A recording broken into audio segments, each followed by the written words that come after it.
Good morning students and friend. हम direct tax पढ़ रहे हैं। हमने चैप्टर 1 स्टार्ट किया था बेसिक कॉन्सेप्ट। इसमें हमने लास्ट क्लास में इनकम की डेफिनेशन पढ़ ली थी। अब हम पेज नंबर पे हैं 1.31 आईसीआई के स्टडी मटेरियल से आप पढ़ रहे हैं।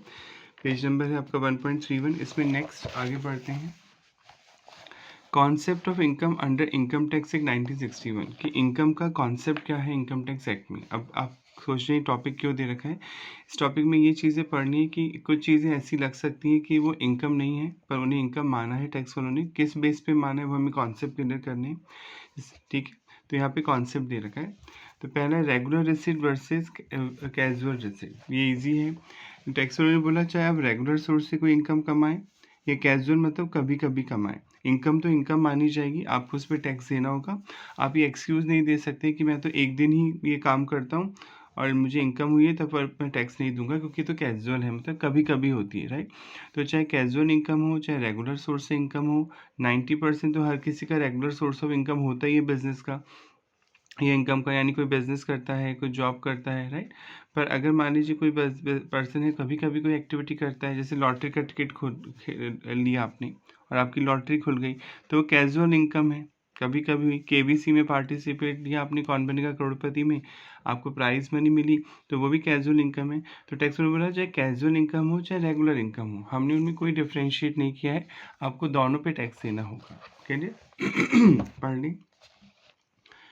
इनकम इन जनरल मीन्स, आय का मतलब होता है means a periodic monetary return, मतलब एक टाइम टू टाइम आपको जो पैसा मिलता रहता है रेगुलर सोर्स से, जनरली उसे हम इनकम बोलते हैं। विच एक्रू यानी अराइज होता है और इज एक्सपेक्टेड टू एक्रू या मिलने वाला होता है regularly from a definite source, मतलब कोई ना कोई डेफिनेट सोर्स होता है, यानी आप जॉब करते हैं या बिजनेस करते हैं जिससे आपको इनकम मिलती है। However under the income tax act 1961 even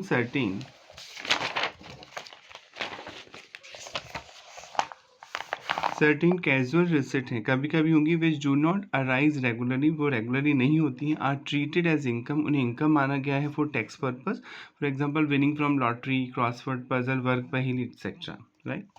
next है revenue receipt versus capital receipt. अभी अकाउंट्स की बात करते हैं। आप अकाउंट्स में पढ़ते हैं जो रिसिट है, जो पैसा आता है,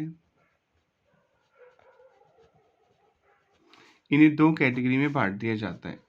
एक होती है रेवेन्यू रिसिट अकाउंट में रेवेन्यू, और एक होती है कैपिटल रिसिट। अब सर दोनों में क्या फ़र्क है।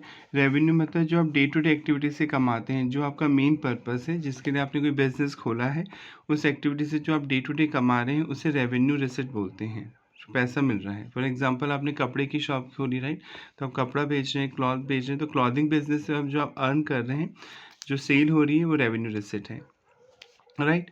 अब मान लीजिए आपका कपड़े का बिजनेस है, पर आपने कोई अपनी प्रॉपर्टी जो बिजनेस के नाम से खरीद रखी थी, लैंड, वो बेची, आपको पैसे की नीड थी, बिजनेस एक्सपेंड करना था, तो आपने कोई ज़मीन जो बिजनेस के नाम से परचेज की थी वो बेची, ठीक है, तो पैसा आया बिजनेस में। तो क्वेश्चन उठता है कौन सी रिसिट है, कैपिटल रिसिट है। कैपिटल रिसिट मतलब जो अदर देन रेवेन्यू रिसिट होगी, रेवेन्यू रिसिट के अलावा जो होंगी, जो नॉर्मल कंडीशन में नहीं होगी, जो बिजनेस की अदर देन नॉर्मल कंडीशन में अराइज होंगी, उन्हें हम कैपिटल रिसिट बोलते हैं, ठीक है। तो और लैंड कौन सी एसेट है, कैपिटल एसेट है। अकाउंट्स में पढ़ते हैं आप कैपिटल एसेट या फिक्स एसेट, जो लॉन्ग टर्म पर्पस के लिए खरीदी जाती हैं, तो आप इसे ऐसे भी समझ सकते हैं, किसी कैपिटल एसेट को बेचने पे जो पैसा मिलता है वो कैपिटल एसेट माना जाएगा।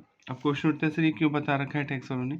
टैक्स वालों ने बोल रखा है कि जनरली जो कैपिटल प्रॉफिट्स होते हैं, भाई प्रॉफिट होगा लैंड बेचने पे, तो जनरली कैपिटल प्रॉफिट्स पे टैक्स नहीं लगेगा अनलेस अदरवाइज स्टेटेड, जब तक कुछ और नहीं कह दिया जाता। और revenue receipt are always taxable.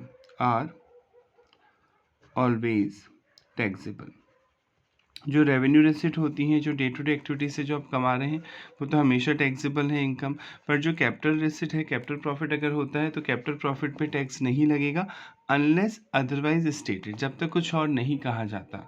अब क्या मतलब है सर इसका। टैक्स ने वैसे तो बोला कि कैपिटल प्रॉफिट पे टैक्स नहीं लेंगे, पर उन्होंने कहा कि अगर हम कुछ अलग से प्रोविज़न बना देंगे तो ऑब्वियसली यू हैव टू पे टैक्स ऑन कैपिटल प्रॉफिट, फिर आपको कैपिटल प्रॉफिट पे भी टैक्स देना होगा। और उन्होंने बनाई रखा अलग से हेड, आपने पढ़ा था 5 हेड्स ऑफ इनकम, उसमें 4th हेड था इनकम फ्रॉम कैपिटल गेन, यानी कोई कैपिटल गेन होता है, कोई कैपिटल प्रॉफिट होता है तो आपको टैक्स देना होगा। तो इसलिए उन्हें अलग से हेड बना दिया कि भैया कैपिटल प्रॉफिट भी होगा तो आपको टैक्स देना होगा। तो इससे सारे कैपिटल प्रॉफिट भी क्या होते हैं, टैक्सेबल होते हैं। चलिए अब पढ़ते हैं। Income normally refer to revenue receipt. Income का मतलब जनरली रेवेन्यू रिसिट से लिया जाता है, यानी जो डे टू डे एक्टिविटीज से आप कमा रहे हैं उसे रेवेन्यू रिसिट बोलते हैं। Capital receipt are generally not included within the scope of income in general पैरेलेंस।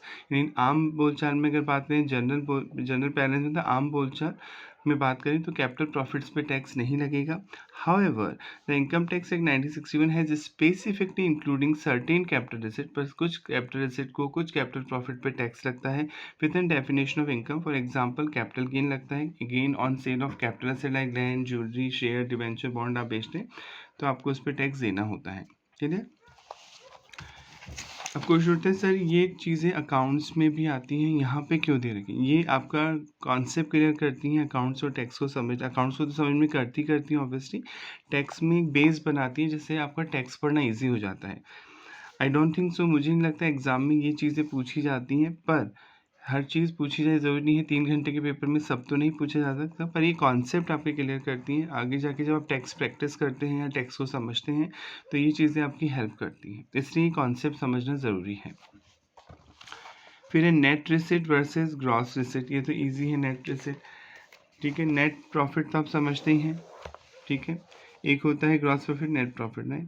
तो नेट प्रॉफिट कैसे आता है, तो सारे एक्सपेंस घटा देते हैं आप, sale minus all expenses related to business, right, तो आपका नेट प्रॉफिट आता है। तो अब क्वेश्चन उठता है नेट प्रॉफिट से पहले जो सेल होती है उसे हम क्या बोलते हैं, ग्रॉस रिसिट। जो सामान बेच के पैसा मिला उसे बोलेंगे ग्रॉस रिसिट। जैसे सपोज आपने कोई 200 रुपीज़ में सेल किया सामान और आपका जो खर्च हो रहा है 150 हो रहा है, एक्सपेंस है 150, तो नेट प्रॉफिट 50 हुआ।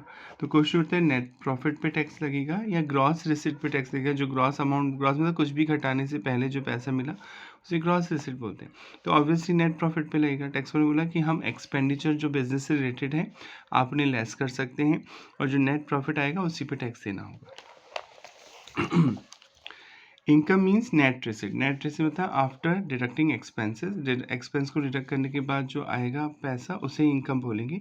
And not gross receipt, gross receipt पे टैक्स नहीं लगेगा। Net receipt are arrived at after deducting the expenditure incurred in connection with earning such receipt. तो जो भी खर्चा होता है कमाने में वो डिडक्ट हो जाएगा, उसके बाद जो पैसा बचेगा उसे नेट रिसिट या नेट प्रॉफिट बोलते हैं। द एक्सपेंडिचर यानी जो खर्चे होंगे विच can be deducted while computing income under the head is prescribe. Tax ने पहले ही बता रखे कि कौन सा खर्चा आप घटाएंगे कौन से हेड में।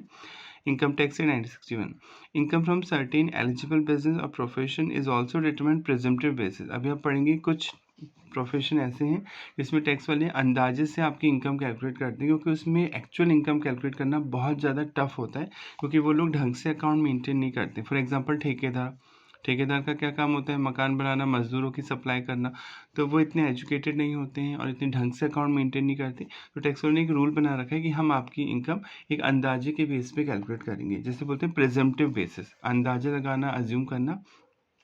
That is as a certain percent gross receipt, यानी जैसे मान लो आपको 1 करोड़ रुपये का पैसा मिला तो टैक्स ने बोला कि 1 करोड़ का मानेंगे 8% आपकी इनकम हुई होगी। फॉर एग्जाम्पल अभी आप पढ़ेंगे इसके आगे कि क्या परसेंट उन्होंने डिसाइड किए। तो 8% आपकी इनकम हुई यानी 8 लाख इनकम मानते हुए टैक्स देना होगा, राइट। एक अजम्पशन ले ली टैक्स वालों ने कि 92% तो खर्चा हो जाता होगा आप लोगों का, हम मानेंगे 8% आपकी इनकम हो रही है। पर आप तो कह रहे हैं कि नहीं मेरी तो इससे भी इनकम कम हो रही है। तो आप इसमें पढ़ेंगे इस टॉपिक में कि फिर आपको अकाउंट मेंटेन करने होंगे, एक चार्टर्ड अकाउंटेंट से सर्टिफाई करा के लाना होगा कि हाँ आपने जो अकाउंट मेंटेन किए वो ट्रू एंड फेयर नेचर के हैं। तो ये होता है प्रेजेंटिव बेसिस, ये हम आगे डिस्कस करेंगे जब हम बिजनेस एंड प्रोफेशन हेड पढ़ेंगे, वहाँ पे डिटेल में आएगा। तो इसमें बस समरी क्या है कि हमेशा नेट रिसिट पे, नेट प्रॉफिट पे टैक्स लगेगा after deducting all expenses related to business. Gross receipt पे टैक्स नहीं लगता है। Next, due basis versus receipt basis, ये भी समझ लेते हैं। अकाउंटिंग करने के दो तरीके हैं, आप 11th से पढ़ रहे हैं।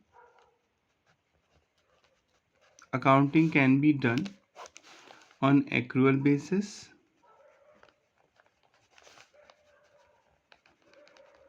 और कैश बेसिस।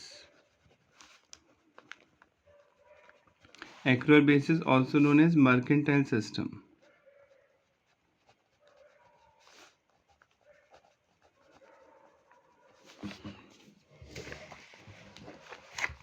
राइट। अब सर इसमें क्या फ़र्क है इन दोनों में, देखिए एक्रूअल बेसिस क्या बोलता है कि चाहे कोई एक्सपेंस पे किया हो या पे नहीं किया हो, कोई इनकम आपको मिली हो या नहीं मिली हो, अगर वो एक्सपेंस और इनकम आपके ड्यूरिंग करंट फाइनेंशियल ईयर से रिलेटेड है, जैसे अभी 25-26 चल रहा है करंट फाइनेंशियल ईयर, इन 1 अप्रैल 25 से स्टार्ट होगा और 31 मार्च 26 को एंड होगा। तो ये जो करंट फाइनेंशियल ईयर है अगर इससे रिलेटेड है वो इनकम और एक्सपेंस, तो आप उसे रिकॉर्ड करेंगे, यानी वो एक्सपेंस चाहे पे करा हो या पे नहीं करा हो वो इनकम में से लेस होगा, चाहे इनकम मिली हो या नहीं मिली हो वो इनकम में ऐड होगी, अगर वो आपके करंट फाइनेंशियल ईयर से रिलेटेड है। फॉर एग्जांपल आपने सैलरी देनी है किसी एम्प्लॉय को 12 लाख, साल भर की सैलरी है पर, ठीक है, पर आपने अभी तक उस एम्प्लॉय को 10 लाख ही सैलरी दी है। अब क्वेश्चन उठता है कि जब हम एक्सपेंस मानेंगे इस साल का कि 25-26 में खर्चा कितना है, तो वैसे खर्चा तो देखा जाए तो 10 लाख ही हुआ है, आपके पास से गए तो 10 लाख ही हैं, अभी तक आपने उस एम्प्लॉय को 2 लाख की सैलरी नहीं दी है, पर उसे भी रिकॉर्ड किया जाएगा आउटस्टैंडिंग सैलरी के नाम से, ठीक है, और उसे भी शो किया जाएगा एक्सपेंस, यानी आप जो एक्सपेंस डिडक्ट करेंगे अपनी इनकम में से 12 लाख रुपये ही डिडक्ट करेंगे। क्लियर हो गया। तो ये होता है एक्रूअल कॉन्सेप्ट में मर्केंटाइल सिस्टम, चाहे खर्चा पे करा हो या पे नहीं करा हो, शो पूरे 12 महीने का ही किया जाएगा। इसी तरह कोई इनकम है, मान लो आपको इनकम हुई है, सेल है, ठीक है, सेल में से 200 करोड़ की सेल हुई है आपकी, उधार सामान बेचा है अपने डेटर्स को, इसमें से मानते हैं 150 करोड़ का तो मिल गया पैसा डेटर से 25-26 में, अभी 50 लाख के डेटर्स 50 करोड़ के डेटर से पैसा नहीं मिला है, तो क्वेश्चन होता है हम सेल 150 करोड़ दिखाएंगे या 50 करोड़ दिखाएंगे, सेल पूरी ही दिखाई जाएगी क्योंकि 25-26 में बेचा तो आपने 200 करोड़ का सामान है, तो चाहे इनकम मिली हो या नहीं मिली हो उन दोनों को ऐड करके ही आप शो करेंगे अगर वो आपके करंट फाइनेंशियल से रिलेटेड है। तो ये होता है एक्रूअल कॉन्सेप्ट कि वेदर एक्सपेंस पेड और not paid, whether income received or not received if such expense or income relate to current financial year, अगर वो आपके करंट फाइनेंशियल ईयर से रिलेटेड है एक्सपेंस और इनकम, तो आपको उसे बुक्स में रिकॉर्ड करना होगा, यानी इनकम को इनकम दिखाना ही होगा और एक्सपेंस को एक्सपेंस शो करना होगा। क्वेश्चन उठता है सर क्यों किया जा रहा है सर, क्योंकि एक साल की पिक्चर क्लियर हो सके, ताकि आप एक साल का अपना एक्चुअल प्रॉफिट क्लियर कर सकें कि मेरा एक साल की इनकम ये है, एक साल के एक्सपेंस ये हैं और मेरी एक साल की इनकम ये है, चाहे मिली हो नहीं मिली उससे कोई मतलब नहीं है, ठीक है, आपका पर एक साल की पिक्चर तो क्लियर हो ही जाएगी ना कि एक साल की मेरी इनकम ये है, चाहे मिली हो नहीं मिली, दोनों को जोड़ के एक साल के एक्सपेंस ये थे, तो एक साल का मेरा ये प्रॉफिट है और इसी पर फिर आपको टैक्स देना होता है। ये होता है एक्रूअल कॉन्सेप्ट। अब बात करते हैं कैश बेसिस की, राइट। कैश बेसिस में नाम से पता चल रहा है आप एक्सपेंस तभी डिडक्ट होगा जब आपने पे किया होगा इनकम में से, और इनकम तभी टैक्सेबल होगी जब वो मिली होगी, राइट। जैसे मान लीजिए वही सेम एग्जांपल, आपको सैलरी देनी है एम्प्लॉय को 12 लाख, ये आपका सैलरी एक्सपेंस है, पर आपने अभी तक 10 लाख ही सैलरी दी है, 2 लाख नहीं दी आपकी करंट फाइनेंशियल ईयर में, तो आप 10 लाख ही एक्सपेंस माना जाएगा कैश बेसिस पे अगर अकाउंटिंग कर रहे हैं। तो जो कैश बेसिस में अगर आपने कोई एक्सपेंस पे नहीं किया है, जो आउटस्टैंडिंग रह गया, आउटस्टैंडिंग मतलब ड्यू बट नॉट पेड, अभी तक आपने पे नहीं किया, तो वो एक्सपेंस नहीं माना जाएगा, यानी 2 लाख रुपये का जो खर्चा है वो इस साल रिकॉर्ड नहीं होगा 25-26 में, वो उस साल रिकॉर्ड होगा जब आप पे करेंगे, तब ये एक्सपेंस रिकॉर्ड होगा, तब वो उस इनकम में से डिडक्ट होगा। सेम वही एग्जांपल, सेल है 200 करोड़ की सेल की उधार आपने क्रेडिट सेल, इसमें से 150 करोड़ तो पैसा आपको मिल गया है आपके डेटर से, 50 करोड़ नहीं मिला है अभी तक डेटर से, तो जो नहीं मिला है वो आपकी इनकम नहीं माना जाएगा, जो मिला है उसी को इनकम माना जाएगा और उसी में से एक्सपेंस डिडक्ट होंगे जो आपने पे किए थे। तो ये होता है कैश बेसिस, इसमें इनकम तभी मानी जाएगी जब मिली हो, एक्चुअल में मिली हो, अगर उधार में बेचा है पैसा नहीं मिला है तो वो इनकम का पार्ट नहीं है, और एक्सपेंस तभी डिडक्ट होगा जब आपने एक्चुअल में पे कर दिया, अगर वो पे नहीं किया तो वो इनकम प्रॉफिट निकालते समय इनकम में से डिडक्ट नहीं होगा। तो कैश बेसिस में तभी एक्सपेंस इनकम रिकॉर्ड होंगे जब उन कैश मिला हो या दिया हो, ठीक है, पे किया हो, और एक्रूअल बेसिस में तो वेदर पेड और नॉट पेड का कॉन्सेप्ट लगेगा अगर वो करंट फाइनेंशियल से रिलेटेड है, राइट। अब क्वेश्चन उठता है यहाँ पे हम ये क्यों पढ़ रहे हैं, तो अकाउंट्स में पढ़ा जाता है, ठीक है, और एक हाइब्रिड सिस्टम भी होता है जो अलाउड नहीं है, टैक्स में तो बिल्कुल भी अलाउड नहीं है हाइब्रिड सिस्टम। हाइब्रिड मतलब मिक्स, थोड़ा कैश बेसिस पे रख रहे हैं अकाउंट, थोड़े एक्रूअल बेसिस पे, ऐसा नहीं होगा कि मन करा तो किसी खर्चे को पे बेसिस पे डिडक्ट कर रहे हैं, मन करा तो किसी खर्चे को नहीं भी पे किया तब भी वो आप इनकम में से घटा रहे हैं, तो ये हाइब्रिड सिस्टम अलाउड नहीं होता है, टैक्स में भी अलाउड नहीं है, ठीक है। या तो आप कैश बेसिस चूज़ करिए या एक्रूअल बेसिस चूज़ करिए, टैक्स में भी ये बोला गया कि या तो आप एक्रूअल बेसिस पे देंगे टैक्स अगर आप एक्रूअल बेसिस पे अकाउंटिंग करते हैं तो चाहे इनकम नहीं भी मिली हो पर वो आपके करंट फाइनेंशियल से रिलेटेड है तो वो इनकम मानी जाएगी और उस पर टैक्स देना होगा। और अगर आप कैश बेसिस पे अकाउंटिंग करते हैं तो आपको इनकम पे तभी टैक्स देना होगा जब वो रिसीव होगी। अगर रिसीव नहीं हुई है तो टैक्स नहीं देंगे, जिस साल मिलेगी उस साल टैक्स देंगे। ठीक है, ये तो नॉलेज के लोग। अब तो क्या टैक्स के अकॉर्डिंग हो गया। अब क्वेश्चन उठता है, कई बच्चों के माइंड में आ रहा होगा, सर कैसे पता चलेगा कौन सा पर्सन एक्रूअल बेसिस पे अकाउंटिंग करते हैं इंडिया में और कौन से पर्सन कैश बेसिस पे अकाउंटिंग करते हैं। तो देखिए, अगर आप किसी एक्ट से गवर्न होते हैं, कोई कानून आप पे अप्लाई होता है और उस कानून में लिखा हुआ है कि भैया आपको यही मेथड फॉलो करना होगा, तब तो कोई चॉइस ही नहीं है आपके पास, फिर तो आपको वो मेथड फॉलो करना होगा। For example company act. Companies किससे गवर्न होती है इंडिया में? कंपनीज एक्ट 2013 या उससे पहले जो कंपनीज एक्ट है 1956, उसके अकॉर्डिंग आप रजिस्टर्ड होते हैं इंडिया में, राइट। तो कंपनीज एक्ट में स्पेसिफिकली मेंशन कर रखा है कि हर कंपनी को अपने अकाउंट एक्रूअल बेसिस पे बनाना कंपलसरी है। तो हर कंपनी अपने अकाउंट एक्रूअल बेसिस यानी मर्केंटाइल सिस्टम पे बनाएगी, चाहे पे करा हो खर्चा, पे नहीं करा हो, चाहे इनकम मिली हो चाहे नहीं मिली हो।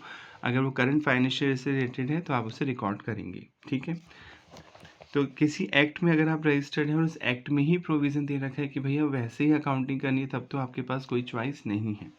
पर मैंने तो सर सोल प्रोप्राइटरशिप के तौर पे बिजनेस स्टार्ट किया है।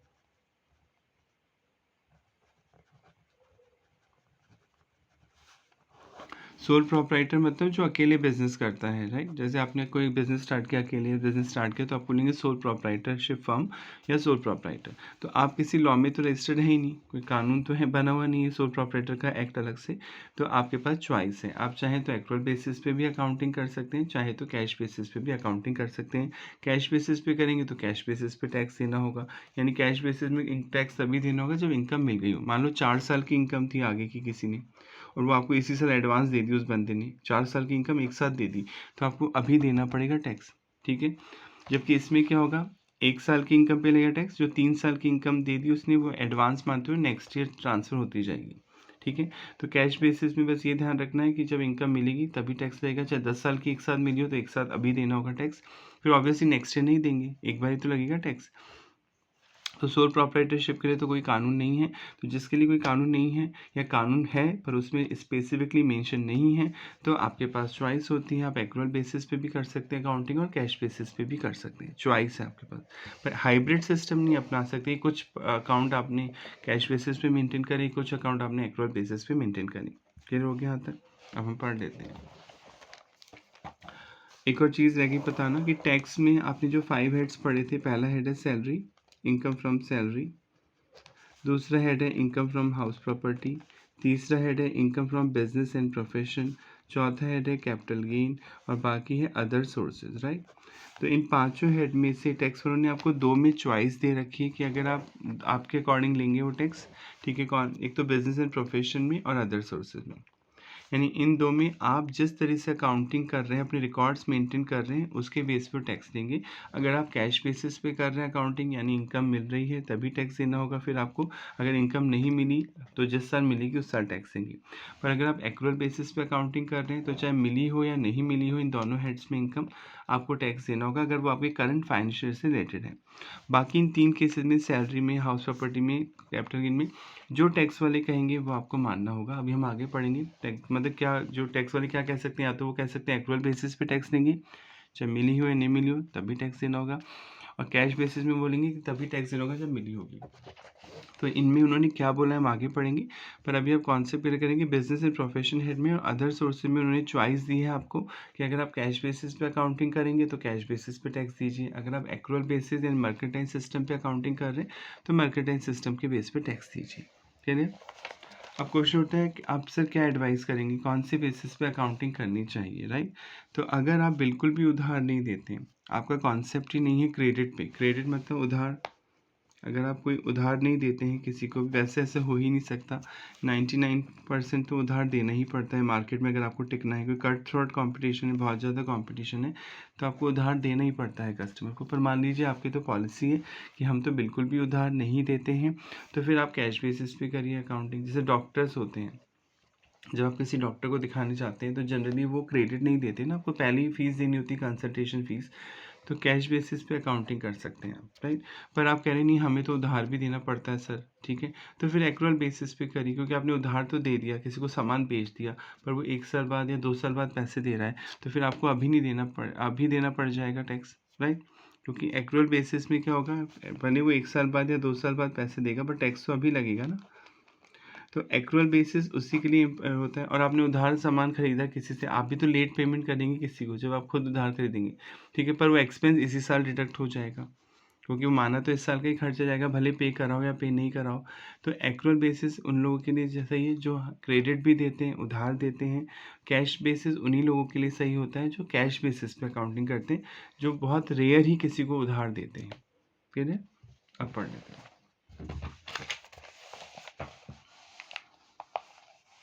ड्यू बेसिस मतलब एक्रूअल बेसिस को ड्यू बेसिस भी बोल सकते हैं। Accrual basis, due basis, mercantile system versus receipt basis यानी cash basis. Income is taxable, income पे टैक्स लिया जा सकता है आइदर ऑन ड्यू बेसिस, या तो ड्यू बेसिस पे यानी कमाई हो, भले मिली हो या नहीं मिली हो, अगर वो आपके फाइनेंशियल से रिलेटेड है तो उसे टैक्स देना होगा, और receipt basis for computing income under the head profit and gain of business और profession and income from other sources the method of accounting regularly employed by assessee should be consider. तो टैक्सों ने आपको choice दी है कि इन दो head में आपके अकाउंटिंग करने का तरीका दिखा जाएगा। अगर आप कैश बेसिस पे अकाउंटिंग कर रहे हैं तो कैश बेसिस पे टैक्स देंगे, अगर आप ड्यू बेसिस पे यानी एक्रूअल बेसिस पे अकाउंटिंग कर रहे हैं तो एक्रूअल बेसिस पे टैक्स देंगे, which can be either cash system और mercantile system. Some receipt are taxable, some receipt are taxable on receipt basis. कुछ एग्जांपल दे रखी टैक्सोनॉमी में लिख रखा है कि ये इनकम पे हम तभी टैक्स देंगे जब सच में मिल जाएंगी। For example, income by way of interest receive, अगर आपको ब्याज मिलता है ऑन कंपनसेशन, इन्हांस कंपनसेशन। जैसे कई बार गवर्नमेंट आपकी प्रॉपर्टी पे कब्जा कर देती है पब्लिक इंटरेस्ट में, वही रोड बनानी है वहाँ से, या एयरपोर्ट को एक्सटेंड करना है, तो गवर्नमेंट आपकी प्रॉपर्टी एक्वायर करती है, इसके लिए वो आपको कंपनसेशन देती है। और आप खुश नहीं है तो कोर्ट में शिकायत करते हैं, तो कोर्ट में अगर जीत जाते हैं तो आपको पैसा ज़्यादा मिलता है, इन्हांस मतलब बढ़ा के मिलता है कंपनसेशन। तो अगर गवर्नमेंट लेट हो गई पैसा देने में तो आपको ब्याज भी देती है, तो वो ब्याज तभी टैक्सेबल होगा जब मिलेगा। जब तक नहीं मिलेगा ब्याज तब तक कोई टैक्स नहीं देना होगा आपको। Clear? Next topic, application of income versus diversion of income. इसे भी समझ लें ध्यान से।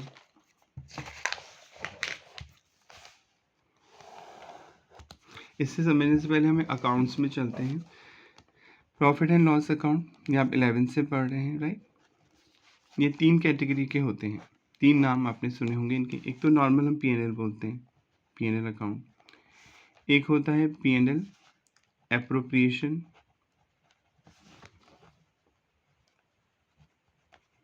या कई लोग इसे P&L एप्लीकेशन अकाउंट भी बोलते हैं।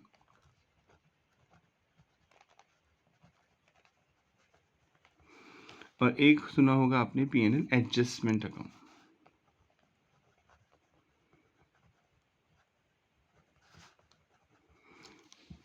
ये 3 कैटेगरी हो गई, राइट। अब सर इन तीनों में फ़र्क क्या है? आप 11th से पढ़ रहे हैं, सोचिए इन तीनों में क्या फ़र्क होगा। एक मिनट, ठीक है। P&L अकाउंट आपको बताता है बिफोर टैक्स प्रॉफिट और लॉस, कि टैक्स देने से पहले कितना प्रॉफिट या लॉस हुआ। सब घटा देते, हम सारे बिजनेस के एक्सपेंस घटा देते, पर टैक्स नहीं घटाते। तो बिफोर टैक्स जो प्रॉफिट और लॉस होता है वो बताता है आपको P&L अकाउंट, राइट। अब मान लीजिए आपको प्रॉफिट हुआ था 200 करोड़ का, इसमें से आपने टैक्स दे दिया 50 करोड़ का, तो बचा कितना 150 करोड़, ये प्रॉफिट बचा। अब आपने इस प्रॉफिट को किस तरह यूटिलाइज़ किया आफ्टर पेइंग टैक्स, आपने किस तरह से यूटिलाइज़ किया, कैसे करती कंपनी यूटिलाइज़? या तो डिविडेंड बांटेगी, शेयर में बांटेगी, रिजर्व में पैसा ट्रांसफ़र करेगी, राइट। तो कंपनी बताएगी ना क्या क्या कर रही है, कि इतना तो हम डिविडेंड देंगे, इतना रिजर्व में, रिजर्व मतलब फ्यूचर पर्पज़ के बचाएंगे। तो वो जिस P&L अकाउंट में आप शो करते हैं उसे बोलते हैं P&L एप्रोप्रिएशन, ठीक है। बिलो द लाइन मतलब प्रॉफिट आफ्टर टैक्स के बाद जो आप दिखाते हैं कि कैसे आप प्रॉफिट को यूटिलाइज़ कर रहे हैं, उसे बोलते हैं P&L एप्रोप्रिएशन और P&L एप्लीकेशन अकाउंट। एप्रोप्रिएशन का मतलब ही क्या है, यूज़ करना, किस तरह आप यूज़ कर रहे हैं, ठीक है। तो P&L अकाउंट कोई पूछ रहा है तो P&L अकाउंट आपको बिफोर टैक्स प्रॉफिट और लॉस बताएगा कि टैक्स से पहले कितना प्रॉफिट और लॉस हुआ है। P&L एप्रोप्रिएशन या एप्लीकेशन अकाउंट बताएगा कि आफ्टर पेइंग टैक्स आपने उस प्रॉफिट को किस तरह यूटिलाइज़ किया है, वो P&L एप्रोप्रिएशन अकाउंट बताएगा। P&L एडजस्टमेंट अकाउंट क्या बताता है? आपने एक रेक्टिफिकेशन वाला चैप्टर पढ़ा होगा अपनी बुक्स में, अकाउंट में रेक्टिफिकेशन ऑफ एरर, कि कोई गलती हो गई आपसे अकाउंटिंग करते समय, डेबिट को गलती से क्रेडिट कर दिया, या रमेश को डेबिट करना था सुरेश को डेबिट कर दिया एक्सेट्रा। तो आप गलतियों को सुधारने के लिए, जिन गलतियों का इफेक्ट आपके प्रॉफिट पे पड़ रहा है और नेक्स्ट ईयर पता चलती है, भाई लास्ट ईयर कोई गलती हुई थी, पता चली है नेक्स्ट ईयर, तो प्रॉफिट में चेंजेस होंगे, क्योंकि प्रॉफिट या तो बढ़ेगा उस गलती को सुधारेंगे तो घटेगा। तो एक अकाउंट खोलते थे जिसे आप बोलते थे P&L adjustment account, to rectify the error, गलतियों को सुधारने के लिए। तो आप प्रॉफिट में अगर कोई एडजस्टमेंट करते हैं अपनी गलतियों को सुधारने के लिए, तो उस के लिए सेपरेट अकाउंट खोला जाता है, जिसे बोलते हैं P&L एडजस्टमेंट अकाउंट। तो आई होप इन तीनों अकाउंट में आपको फ़र्क आ गया होगा। P&L अकाउंट जो बिफोर प्रॉफिट और बिफोर टैक्स प्रॉफिट और लॉस बताएगा। P&L appropriation, P&L application account मतलब आफ्टर टैक्स यूटिलाइजेशन बताएगा कि टैक्स देने के बाद कैसे उस पैसे को आपने यूज़ किया। और P&L एडजस्टमेंट की गलती हो गई थी जिसका इफेक्ट आपके प्रॉफिट पे पड़ता है, तो उस गलती को सुधारने के लिए, रेक्टिफाई करने के लिए एक अकाउंट खोलते हैं जिसे बोलते हैं P&L एडजस्टमेंट अकाउंट। अब सर हम यहाँ ये क्यों पढ़ रहे हैं, तो देखिए अब उसे इस टॉपिक से रिलेट करते हैं। एप्लीकेशन ऑफ इनकम, नाम से ही सुनाई देता है। एप्लीकेशन मतलब यूटिलाइजेशन ऑफ इनकम, ये बताया था टैक्स देने के बाद जो प्रॉफिट यूज़ होता है P&L एप्लीकेशन अकाउंट या एप्रोप्रिएशन अकाउंट। तो application of income versus diversion of income.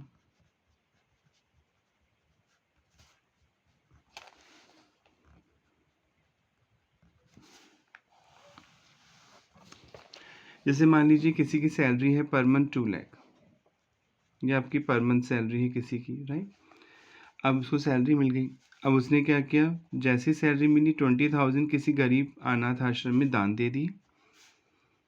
10,000 रुपये का उसने मंदिर में प्रसाद खिला दिया, लोगों को, गरीब लोगों को खाना खिला दिया। अब वो घर पे लेके जा रहे हैं 170, राइट। पर मंथ अब 170 वो हर महीने ऐसा करता है, 20,000 ऑर्फनेज में जाता है, वहाँ देता है पैसे अनाथालय में, 10,000 वो किसी स्पेसिफिक मंदिर में जाके गरीबों को खाना खिलाता है। अब 170 बच गए। अब क्वेश्चन, अब वो टैक्स वाले कह रहे हैं कि भैया इनकम कमा रहे हो तो टैक्स दो।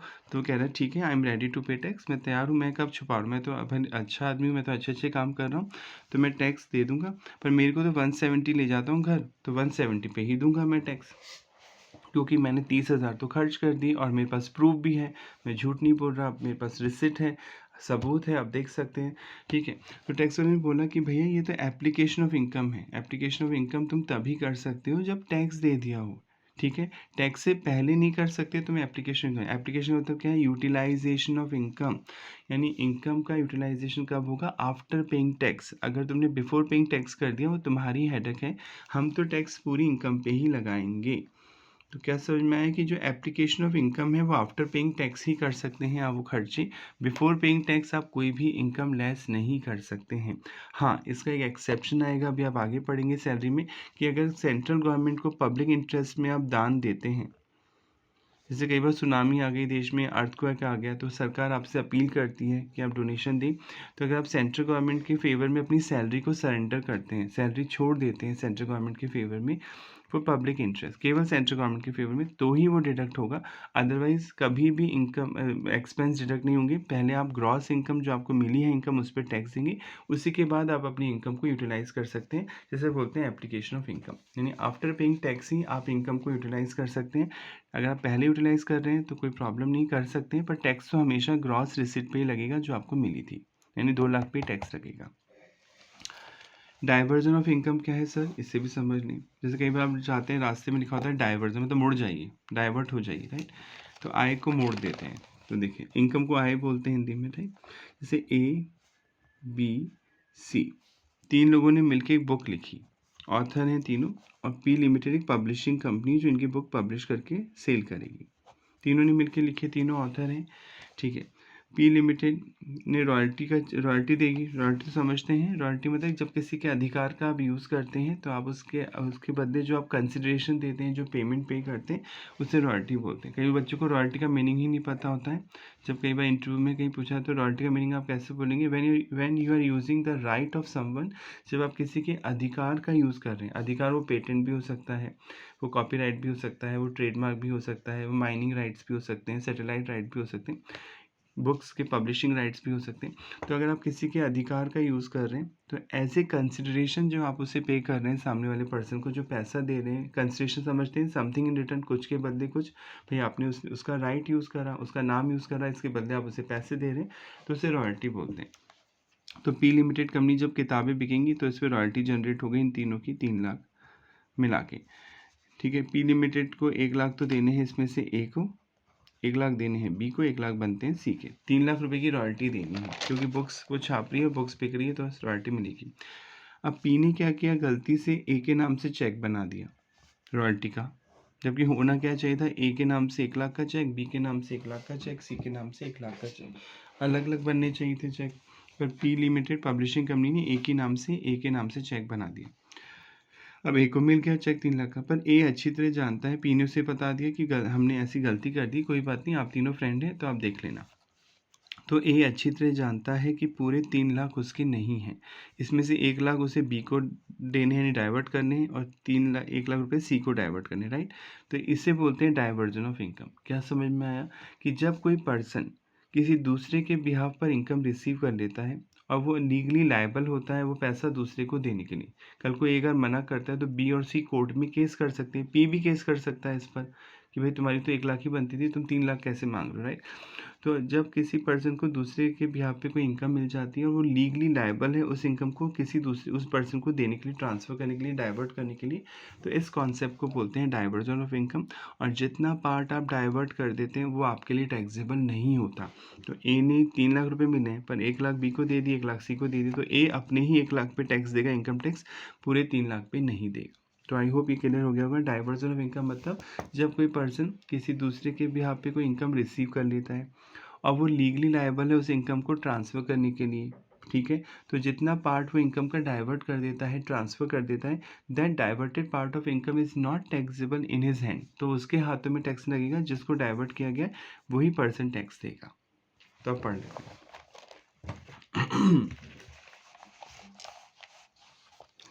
एप्लीकेशन ऑफ इनकम मतलब यूटिलाइजेशन ऑफ इनकम जो टैक्स के बाद ही होगा, viz diversion of income.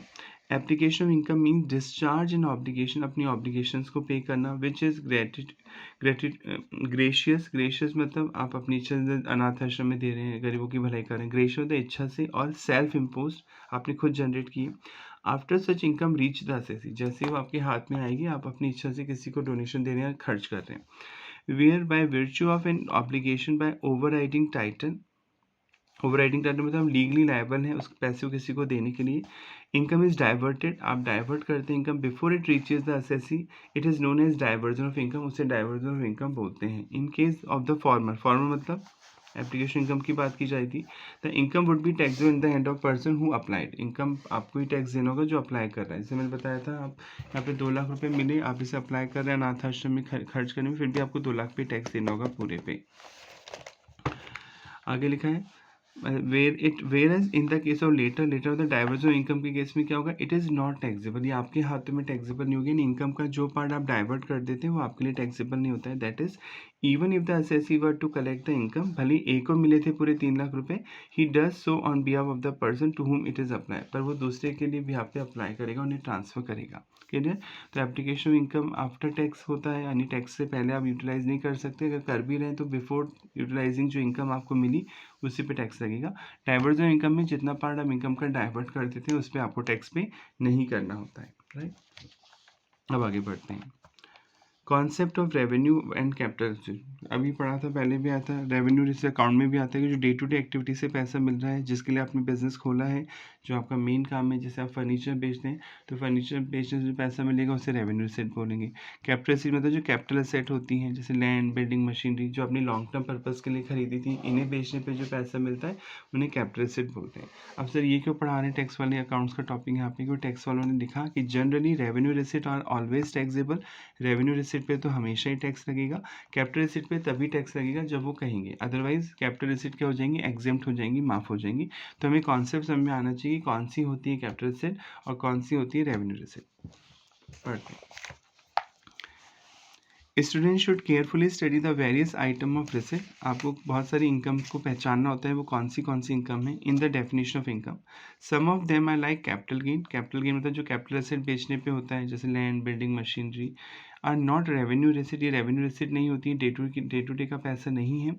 However since they have been include in the definition, वो इनकम की डेफिनेशन में तो आया था, आपने पढ़ा था कि कोई एसेट बेचते हैं, कोई कैपिटल प्रॉफिट होता है, तब भी आपको टैक्स देना होता है।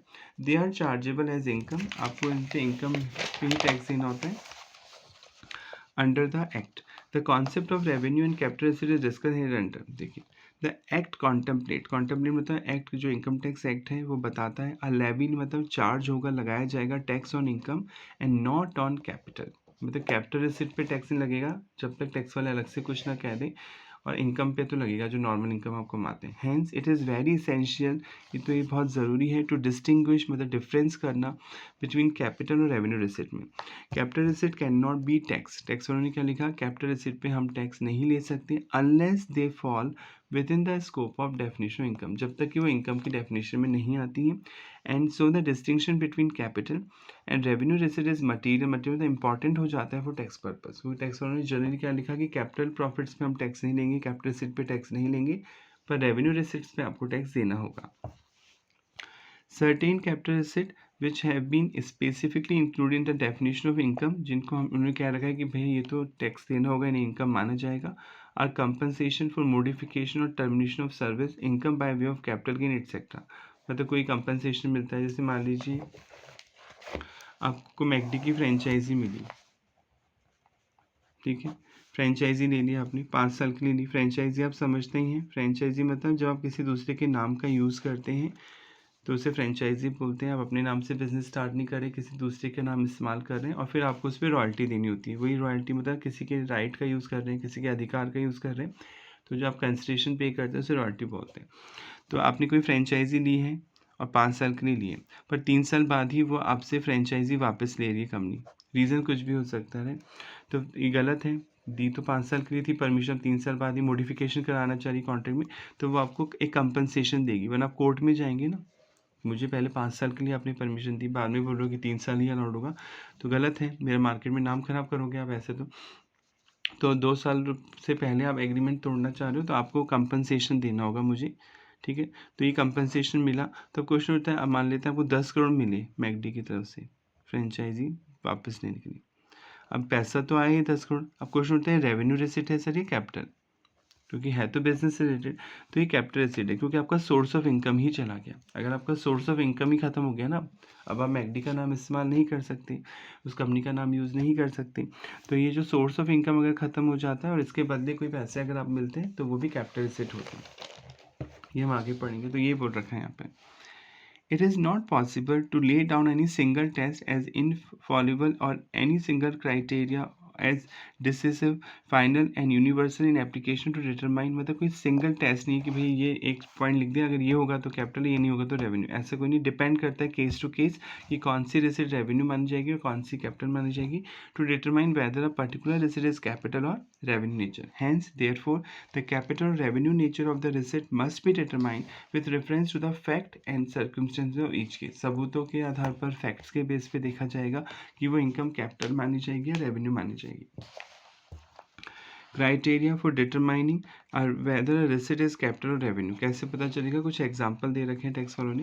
The following are some of the important criteria है विच मे बी अप्लाइड, जो कि यूज़ किए जाएंगे टू डिस्टिंग्विश, ये देखने के लिए कि वो कैपिटल रिसिट है या रेवेन्यू रिसिट है। फिक्स कैपिटल और सर्कुलेटिंग कैपिटल, ठीक है, ये अकाउंट्स में आप पढ़ रहे हैं, एफएम में पढ़ते हैं वर्किंग कैपिटल वाले चैप्टर में। फिक्स कैपिटल मतलब कुछ जो आपकी लॉन्ग टर्म पर्पस के लिए आपने पैसा लगाया, जैसे लैंड खरीदी, बिल्डिंग खरीदी, राइट, तो मशीन खरीदी, तो ये सब फिक्स कैपिटल है। आपका पैसा ब्लॉक हो गया for a certain time period, अब मोर देन 1 ईयर, जिन फिक्स एसेट क्या होती हैं आप पढ़ चुके हैं, जिन्हें मोर देन 1 ईयर के लिए खरीदा जाए, लॉन्ग टर्म पर्पस हो गया आपका, और प्लस नॉट फॉर रीसेल, आप इन्हें बेचने के लिए नहीं खरीदते हैं जनरली, तो इन एसेट्स को हम फिक्स एसेट या कैपिटल एसेट बोलते हैं, राइट। और सर्कुलेटिंग कैपिटल क्या होती है, वर्किंग कैपिटल। सर्कुलेटिंग कैपिटल बोल लें या वर्किंग कैपिटल बोल लें, वर्किंग कैपिटल आप समझते हैं, वर्किंग कैपिटल का मतलब क्या होता है, जो डे टू डे एक्टिविटी के लिए जो पैसा बिजनेस में रोक के रखा जाता है, सारा पैसा नहीं खर्च कर सकते। घर पे मम्मी पापा कुछ पैसे बचा के रखते हैं कि कोई अचानक कोई काम पड़ जाए तो आप उस पैसे को काम में ले सकें। तो जो डे टू डे पर्पज़ के लिए जो पैसा रोक के रखा जाता है बिजनेस में, उसे बोलते हैं वर्किंग कैपिटल, राइट। जैसे कैश होगा, जैसे मान लीजिए आपके पास 1 करोड़ कैश है, अभी आपको मैन्युफैक्चर है तो आप इससे पहले क्या खरीदेंगे, रॉ मटेरियल, कच्चा सामान खरीदेंगे। फिर कच्चा सामान कन्वर्ट होगा WIP यानी सेमी फिनिश गुड्स में, फिर WIP कन्वर्ट होगा फिनिश गुड्स में, फिर फिनिश गुड्स बेचेंगे आप डेटर को, सेल करेंगे डेटर्स को, और डेटर से क्या मिलेगा, कैश। तो ये जो एक साइकिल बन जाएगा इसे बोलते हैं working capital cycle, working capital cycle या कैश कन्वर्जन साइकिल। ये वर्किंग कैपिटल साइकिल होता है। कैश कन्वर्ट होगा रॉ मटेरियल में, रॉ मटेरियल कन्वर्ट होगा WIP में, WIP कन्वर्ट होगा फिनिश गुड में, फिनिश गुड कन्वर्ट होंगे डेटर में, और डेटर कन्वर्ट होंगे कैश में। जैसे वर्किंग कैपिटल साइकिल बोलते हैं, आपका डे टू डे का काम है, राइट। इसे बोलते हैं सर्कुलेटिंग कैपिटल, बदलती रह रही है ना, पहले कैश के नाम से थी, रॉ मटेरियल हो गया, W नाम चेंज होता रहता है। तो ये होती है सर्कुलेटिंग कैपिटल जो डे टू डे एक्टिविटी में बदलती रहती है। इससे जो पैसा आता है उसे बोलते हैं रेवेन्यू रिसिप्ट। ये तो मेरा काम ही है सामान बनाना और बेचना, तो ये बोल रहा है tax money. A receipt referable to fixed capital would be a capital receipt। अगर फिक्स कैपिटल से कोई पैसा मिल रहा है तो वो कैपिटल receipt होगी। Whereas a receipt referable to circulating capital जो डे टू डे एक्टिविटी से पैसा मिल रहा है would be a revenue receipt होगी। The former is not taxable यानी कैपिटल receipt पे टैक्स नहीं लगेगा, while the later is taxable, revenue receipt पे हमेशा टैक्स लगेगा। वैसे कैपिटल receipt पे भी टैक्स लगता है, पर हाँ एक्ट में लिखा गया जब तक टैक्स वाले अलग से कुछ नहीं बोलेंगे कैपिटल receipt पे टैक्स नहीं लिया जाएगा। पर वो अलग से बोल ही चुके हैं, उन्हें कैपिटल गेन की हेड ही बना दिया है कि भैया कैपिटल एसेट बेचने पे कोई प्रॉफिट होगा तो टैक्स देना होगा। Tangible and intangible asset which the owner keep in his possession for making profit are in the nature of fixed capital. ये अकाउंट्स में आप पढ़ चुके हैं, फिक्स कैपिटल या फिक्स एसेट, कि जिन एसेट को आप लॉन्ग टर्म पर्पज़ के लिए अपने पास रखते हैं, जिन्हें बेचने का मोटिव आपका नहीं होता है, उन एसेट को आप फिक्स एसेट या फिक्स कैपिटल भी बोलते हैं। तो circulating capital is one which is turn over, जो बदलती रहती है, जैसे कैश, रॉ मटेरियल बदला, रॉ मटेरियल WIP में फिनिश गुड, एंड ईल्ड मतलब जनरेट करती है इनकम और लॉस इन द प्रोसेस। मतलब जो डे टू डे एक्टिविटी से आप कमाते हैं वो सर्कुलेटिंग कैपिटल से, फिर अब रेवेन्यू रिसिप्ट होगी, और जो फिक्स एसेट है जो लॉन्ग टर्म पर्पज़ के लिए एसेट खरीदी उनसे कुछ मिल रहा है पैसा, तो वो कैपिटल एसेट है। Income from transfer of capital asset बेच रहे हैं, और ट्रेडिंग एसेट मतलब स्टॉक, जो आप जैसे कपड़ा बेचने का काम है तो कपड़ा आपके लिए क्या है, ट्रेडिंग एसेट है। फर्नीचर बेचने का बिजनेस तो फर्नीचर क्या है, ट्रेडिंग एसेट है। तो कॉमन सेंस कैपिटल एसेट से जो आ रहा है पैसा वो कैपिटल एसेट होगा, और ट्रेडिंग एसेट से जो पैसा आ रहा है वो ट्रेडिंग एसेट होगा, और रेवेन्यू रिसिप्ट होगा। Profit arising from the sale of a capital asset, अगर आप बेचते हैं कोई फिक्स एसेट आप बेचते हैं, आर चार्जेबल टू टैक्स, इन पे टैक्स दिया जाता है, एज ए कैपिटल गेन लगता है under section 45। Whereas profit arising from sale of transfer of a trading asset, अगर आप कोई डे टू डे की एसेट बेचने से, स्टॉक बोलते हैं आप अकाउंट में, stock inventory, being of revenue nature है और taxable as income from business, उस पर आपको बिजनेस हेड में टैक्स देना होगा अंडर सेक्शन 28, प्रोवाइडेड, पर ये बात ध्यान में रखने की है that sale is in the regular course of SSC business, with पता ही सेल रेगुलर कोर्स होता है आपका, डे टू डे का काम होता है, और transaction constant and adventure in the nature of trade, और यानी जो भी आप ट्रांजेक्शन कर रहे हैं वो बिजनेस का माना जाएगा। तो उससे जो पैसा मिल रहा है, डे टू डे एक्टिविटी से जो पैसा मिल रहा है वो तो आपका रेवेन्यू रिसिप्ट होगा, उस पर तो टैक्स लगेगा। पर other than day to day activity कोई कैपिटल एसेट बेच के जो पैसा मिल रहा है उसे आप कैपिटल प्रॉफिट बोलते हैं। क्लियर? कोई डाउट है, कोई प्रॉब्लम है तो पूछ लें। तो आई होप यहाँ तक क्लियर हो गया होगा। फिर भी कोई प्रॉब्लम आ रही है तो आप कमेंट करके पूछ सकते हैं। इसको आप यहीं तक रखते हैं, तो फिर वीडियो आपका और लंबा हो जाएगा। तो इस बाकी पॉइंट्स को हम कल डिस्कस कर लेंगे नेक्स्ट वीडियो में। नेक्स्ट क्लास में मिलते हैं। Thank you so much.